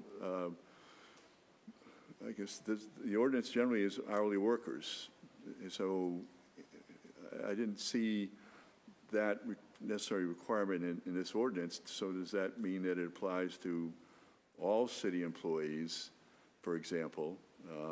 I mean, I think that the language with the contractors is similar to living wage without the exemptions. But does this apply to all 18,000 city employees? Or is there, I guess, an effort to distinguish, you know, hourly workers versus, you know, salaried workers? And so I think there's a lot of questions that are still coming up from this in terms of the clarification, and it's good to hear both sides, but I think this is one similar to the original living wage that took some time before there was a final product that was satisfactory. And, you know, I think this is one that will result in added cost to the city, added complexity. I won't use necessarily the word a new bureaucracy, but I don't think this is just, you know, copying what or using what has been used, you know, for the living wage. This is another whole level beyond that in terms of its requirements and its scope. And I think we need to have you all need to have a better understanding of what the real impact, not only for those who are contracting with the city, but also the city itself. And so it's just a matter of concerns that we have in terms of this ordinance. So those are my comments. Good. Thank you. Thank you very much, Sam. You're more than welcome to stay with us. There's 4 folks that have wished to offer public testimony, and then maybe there'll be some follow-up from my colleagues on your commentary. So if Robert Coughlin can come down to this microphone, Nicola Prince Alvis, if she can go to that microphone, and then followed by Janet Santa Ana, will be on this microphone, and Ed Smith over in that microphone. And if you can queue up, just state your name and any affiliation if you have it for the record, and you have the floor to give your comments and remarks on this proposed ordinance. Okay.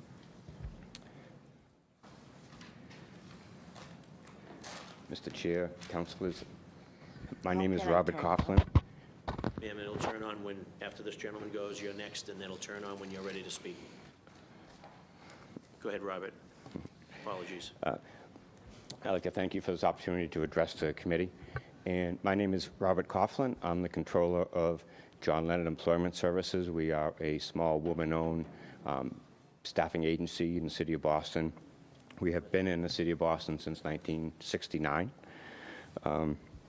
And over the years, we've been fortunate enough to be able to supply temporary employees to different city agencies for the city of Boston. I've come to this hearing today to voice a couple of concerns that I have with this.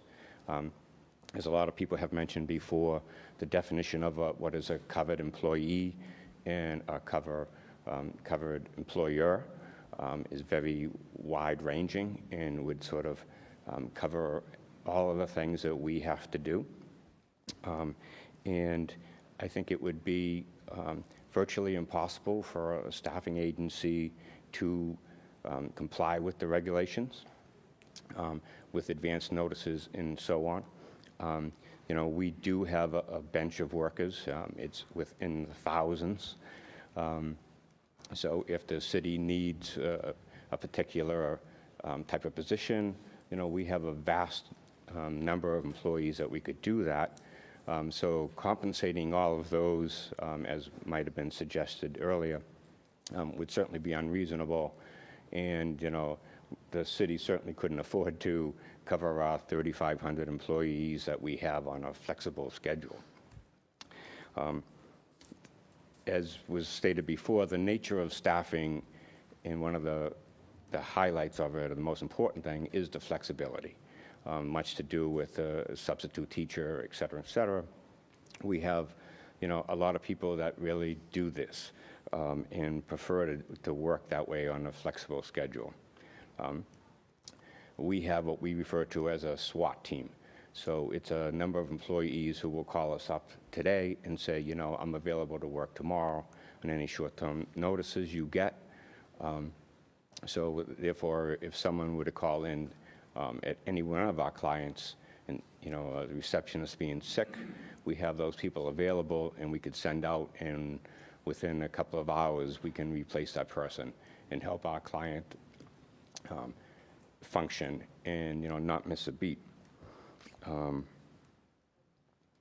Also, this ordinance would have a negative impact on our employees and their ability to earn wages. For example, 2 weeks ago, we had a temporary employee who was assigned to a city agency, and their assignment was from the hours of 12 to 5. Now this woman who was our employee happens to be a student at UMass, and she works for us. Because of the flexibility, she works for us around her school schedule. And so it happened that day that the agency where she was going to report to called us up and said, we have someone who is ill and is not going to be able to cover the reception area in our phones. Can that person come in early?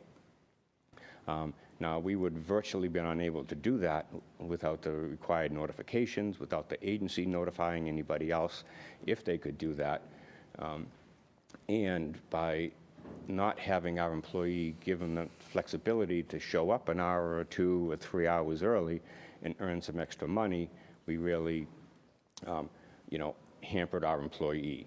And believe me, as the father of 2 college kids, they need every opportunity they can to make a little extra money. And then one other area that concerns me is the definition of a covered employer, and that we, as a staffing firm, wouldn't necessarily know if one of the law firms that we provide administrative services to has a contract with the City of Boston or any of their agencies. And so if they have a receptionist out, they would have to wait the 72 hours. They couldn't contact us. Therefore, members of our SWAT team would not work that day, and it would seriously impact their earnings as well. And so those are my 2 main concerns with this. So therefore, I respectfully request that you exempt the staffing industry from this.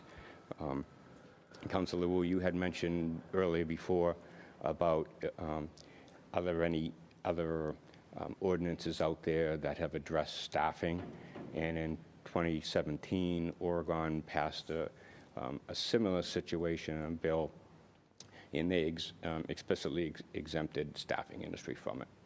So thank you for your time and consideration. Thank you for participating, Robert. Nicola, welcome to the Boston City Council. Appreciate your patience. You have the floor. Thank you, Mr. Chairman. Is it Michael? Yes. What's the last name? Flaherty. I think I've met you in one of the legislative breakfasts. I think I've met you.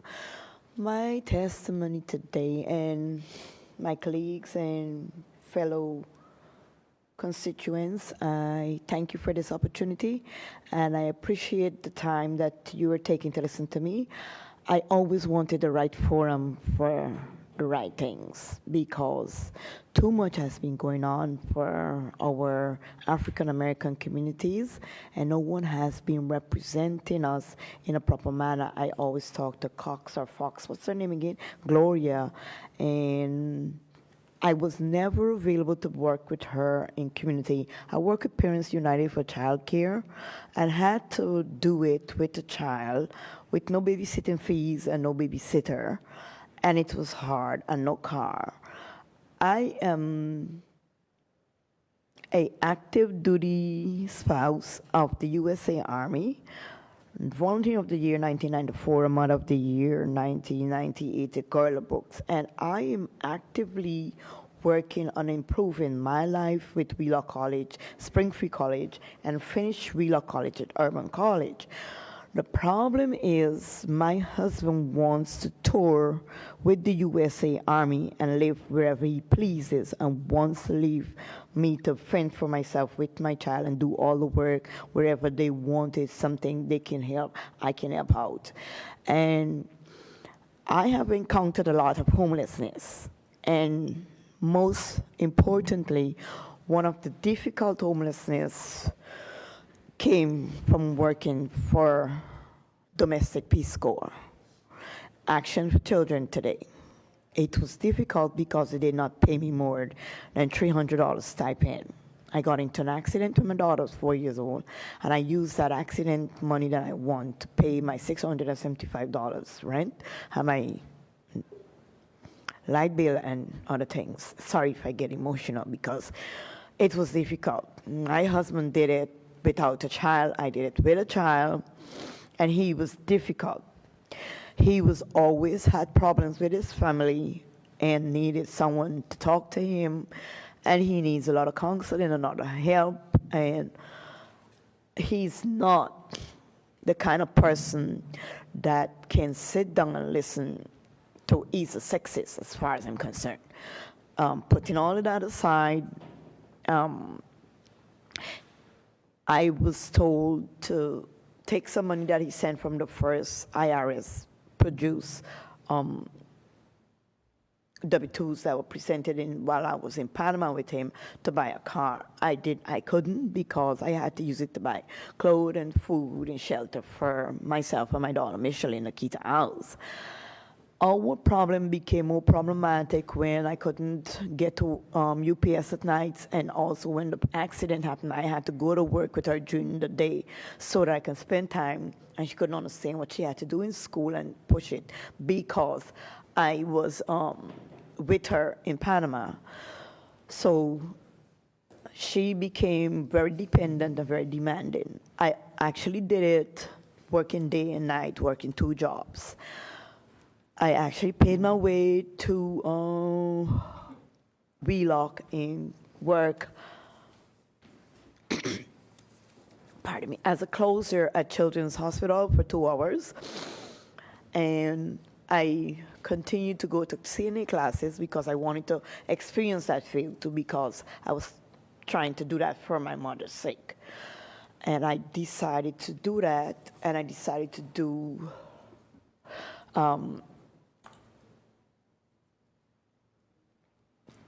Kmart clerk at night too.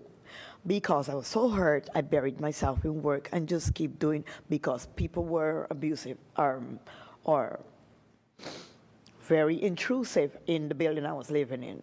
And I never wanted to be around those people. So I worked and worked and worked and stay away, talked with my husband, and he never wanted to settle down in one place. He wants to see what's this, and he wanted to study European psychiatry because he read a book in his class in Nova University in Panama, and he got interested in what they were saying about Germany. Nicola, I have just a question.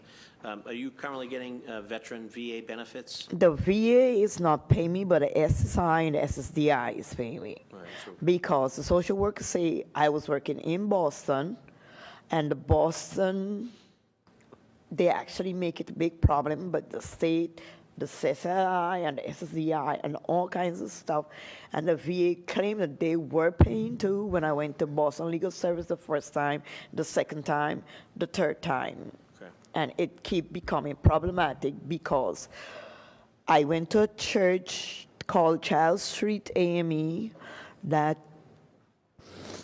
was having something called Family and Friends Days or Caribbean Weekends, and I had nice things that I would show as my country culture stuff. And Pastor Groove always asked me, get this from, what get this from, and what's this, and what's this, and he was interested in it. And how much it costs, and who's this, and what's this. And Pastor Groove heard that there was a problem with the child support coming in, and I wasn't going to be able to make it, and he did not help me stay in my house, 32A Howland. However, I won some money, some Publishers Clearinghouse, and I became Nicola House, Massachusetts millionaire. And I won in part of the house. And Pastor Groove became very... So, Nicola, so Councilor Flynn has offered to be helpful if they can help guide you with some veterans benefits, if that can be helpful at all. So, and then we're just going to ask you to kind of wrap up your testimony with respect to this ordinance, because we have some other folks that also have to speak. I actually did a lot of community development in Dorchester House with PUCC. I was active in advocating, or what we say, legislating for free and cheap child care for schools. I worked at Dorchester YMCA, ABCD, and I was never a problem with those schools and Kids' Choice. I actually probably was one of the best teachers for preschools and toddlers. And Mrs. Audrey helped me go back to school and finish that part of Wheelock. And it was interesting, but it was a biased kind of study when Freud and Erikson studied only his child, and you had to be putting that into practice. But my concern is how the neighborhood is being developed for housing for African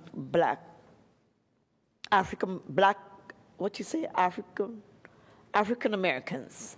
And they are not being able to have proper coping skills, proper way of being taught how to cope, how to not hang around corners on crack cocaine and take care of themselves in houses, and have enough advocates to go around and keep them stabilized. And I'm seeing the places deteriorating, and some places are being improved, and some places being deteriorated. And she is not, Councillor Cheney, I should say, a proper way of addressing her, was with me at Parents United for Child Care. And I was unable to not advocate for my Black community in a proper manner. And I would like for us to get the better help and better housing for myself, and to get the deed and the title of the house that I was promised for 32A Howland as asylum seeker, and not to be able to be bullied and bombarded by my family in British Guyana for my monies I've inherited in the USA. Thank you very much for your testimony, Nicola. Appreciate that. And next up is Janet Santana. Is Janet still with us? Janet's left on. And Ed Smith. Ed, if you could take to this microphone right over here, and you have the floor. If you just state your name and affiliation. I know that I think you're still with the theater workers, if I'm not mistaken. Theater owners. Theater owners. Yeah, the theater owners of New England. They're an affiliate of the National Association of Theater Owners. My name for the record is Edward Smith. The theater owners have a rather unique business model, unique in part because of the product and where they get their product. If I might say that the language of the ordinance is a little bit difficult to predict, exactly using the word predict, if you will, how it will be interpreted with regard to the covered employer. But I'd like to speak, as others have before me, about the larger question of predictive scheduling and how it affects our particular industry. If you can bear with me.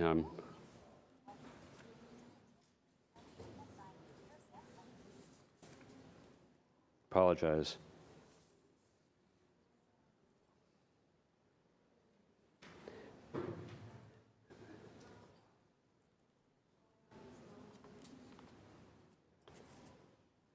Movie theater work schedules are unique and unpredictable. They are dependent on movie availability, movie running times, attendance. Managers do not have a 14-day advanced notice period for which they'll be playing in their theaters. Final bookings of movies particularly holdovers, are open on Friday, are only confirmed on a Monday and Tuesday following the prior weekend. The majority of theater employees are not head of household employees, rather part-timers working for discretionary funds rather than support themselves. Theater employees are primarily students in their first jobs as senior citizens or senior citizens. They actually sought to increase their income and accompanied by the flexibility of the schedules. I remember myself growing up in Boston. My brother worked as an usher at the old Circle Theater in Brighton on the line of Brookline and Boston, rather. And my sister was a cashier, and I was a lowly parking attendant. So these were very important jobs for us at our point in time. I suspect that that's very much the case with the employees of the movie theaters, as few as there are now in Boston. I remember when I was growing up, there were numerous movie theaters in Boston. Now I can only name a few. There are also live venues where theater productions are held, and even some of the colleges have their own theater facilities, all of which would be potentially affected by this, depending on the interpretation of the language in the ordinance. Anyway, even if the analysis predicts huge attendance at a blockbuster, they could be way off the mark. Levels may need to be adjusted to handle the crowds or lack thereof. The 14-day advanced scheduling window would also make it impossible to offer expanded work shifts for unanticipated events, such as when the theater is requested to add a last-minute showing for a community school or school group. With schedule change inevitable, in an unpredictable business, record-keeping to comply with this could become cumbersome and time-consuming. Because theaters pay the lion's share of their box office income to film distributors, theaters already operate on a slim margin. Avoiding the unavoidable penalty of predictability pay created in this proposed legislation may force the marginal theaters, the smaller theaters, to close. For these reasons, I would urge the council at a minimum exempt theater owners from its provisions, or if in fact outright oppose it. Thank you. If there are any questions, I'll try to answer. Very good. Thank you, Ed. Appreciate it. If there's anyone else at this time wishing to offer public testimony, you may do so now by coming down to either one of these microphones. We have the sign-in sheets here. Sometimes folks don't, they forget to circle either yes or no. So if there's anyone here that wishes to offer testimony, now is your opportunity. Seeing and hearing no desire to add any additional public testimony, we will now allow colleagues, if they have any additional comments or questions or suggestions, through the chair of the maker and or of any of the panelists. So, Councilor Wu, starting with you, any? No, I want to thank you, Mr. Chairman, for scheduling this in what is a very busy time of the year and many hearings that you are hosting. I want to thank everyone who's taken the time to participate, particularly some of those who are aware or concerned that their employees or members in their organizations might be affected. I think all of us come from the place of wanting to make sure that Boston has as many great opportunities as possible for our residents and the people who are coming to work in the city. And I hope that we can keep that focus first and foremost. I agree with what several of my colleagues have said, that the city of Boston should be implementing the gold standard when it comes to fair jobs, decent wages, and safe and accessible working conditions for employees. And that applies to people who work for the city, and that applies to anyone who is benefiting from taxpayer dollars to further any sort of city service. So I'm very happy to hear that what we are talking about here is in fact considered the best practice for many of the industries represented, that many employers are already doing this. I disagree that they would be caught up in this, and this in fact just codifies their work, would not penalize good employers, and would just lift that floor up for everybody to follow, be closer to that best practice, and enforce that for the limited universe of city jobs and jobs affiliated with taxpayer dollars from the city. So I thank everyone and look forward to continuing to work on this. Thank you, Councilor Wu. Any further comments? Final word, Councilor Flynn. Yeah, thank you, Mr. Chairman, for your leadership, and to Councilor Wu as well for your leadership on this important issue. As I mentioned briefly, my goal is to see our low-wage workers in our city be treated fairly, be treated with respect and dignity. I talk to them frequently. Many of them work in the hotels, work in restaurants, and I do feel like we can do a better job working with our immigrant community, working with these businesses to make sure that, you know, our immigrants that work in some of these restaurants and hotels are treated fairly. Low-wage workers deserve to be treated fairly. There's also a high concentration of African-American, Spanish-speaking workers. And so I think as a city, we can do more to make sure that there's fairness and there's respect for those workers. And I'm glad that Councilor Wu and Councilor Flaherty are working on this issue. And I also know that the panelists seem like they want to work with us as well. So hopefully we're able to come up with some type of plan that works for everybody. But again, thank you, Councilor Flaherty. Thank you, Councilor Wu. Thank you, Councilor Flynn. Chair recognizes Councilor Edwards. Last parting comment or suggestion? Go ahead. You have the floor. So again, I thought this is a wonderful beginning of a conversation about something that I think we hopefully all fundamentally agree with, and that is high standards with city dollars for workers. And I just want to make sure that we again, when we have this conversation, that there are more advocates who are directly involved in advocating for workers. I appreciate the industry noting your care and concern for them, but I think it's really important also that worker centers, unions, and folks who have been part of advocating for workers, temp workers especially, are here at the table. I do know that there was, we've already passed law at the state level, the temp workers' right to know. That has passed and required certain notices for a certain segment of temp workers, including hours to be worked and their pay to be had. These are already requirements, and those notices are put in many, many languages. I can't think that this couldn't be an adjustment, and if not adding to those already agreed to past state laws for temp workers. I do think that the conversation needs to be about how those best standards are becoming not just because we have benevolent employers, but because it's the right thing to do. It's the baseline. And I really invite you genuinely and honestly to help us to come up with those standards and how the city, if it's going to be placing additional burdens, can also compensate employers. Thank you, Councilor Edwards. And final word, Councilor Zaker. Thank you, Mr. Chairman. I certainly agree with what my colleagues have been saying about this, and I think the substance of this is something that I imagine all of us agree on and want to make sure that we're taking important steps forward for equity, especially when it comes to city dollars. These don't seem overly burdensome regulations to me, particularly when we're talking about folks who are voluntarily engaging in business with the city of Boston.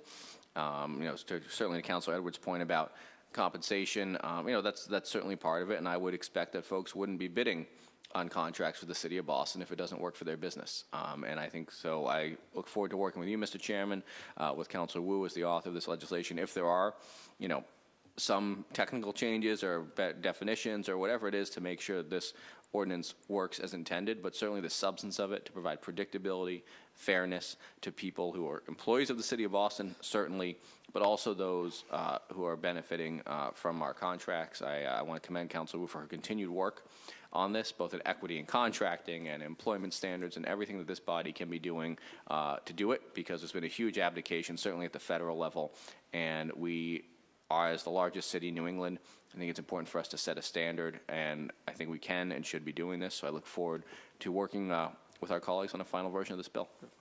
Thank you, Councilor Zakem, and obviously this was a very productive hearing, and thanks to our colleague, the lead sponsor, for bringing this issue forward, important issue in our city. A supermajority of our colleagues took time to be here, obviously, to add their thoughts as well.